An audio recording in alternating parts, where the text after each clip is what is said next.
Chapter 27.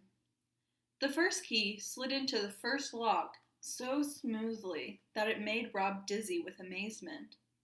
It was going to be so easy to let the tiger go. "Hurry," Sistine said to him. "Hurry up! Get the other locks!"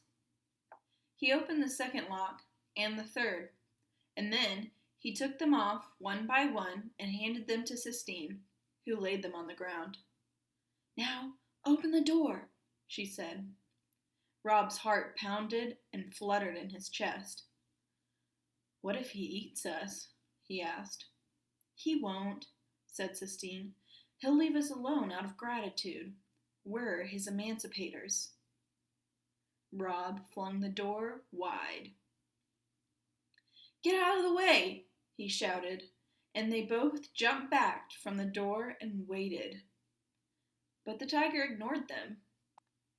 He continued to pace back and forth in the cage, oblivious to the open door.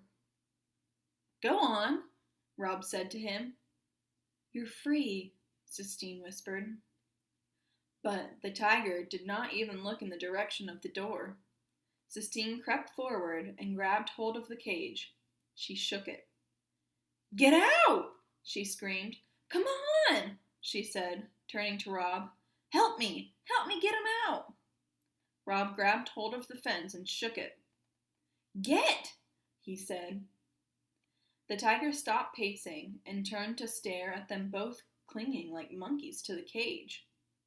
"Go on!" Rob shouted, suddenly furious.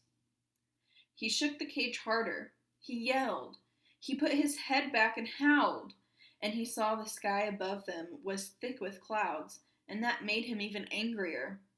He yelled louder. He shouted at the dark sky. He shook the cage as hard as he could. Sistine put a hand on his arm. "Shh," she said. "He's leaving. Watch."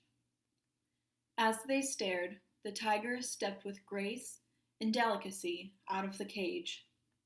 He put his nose up and sniffed. He took one tiny step and then another. Then he stopped and stood still.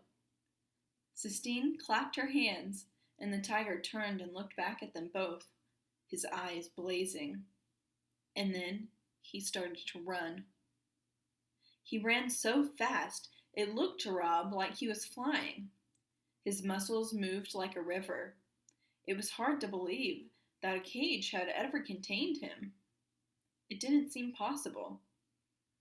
The tiger went leaping through the grass, moving farther and farther away from Rob and Sistine.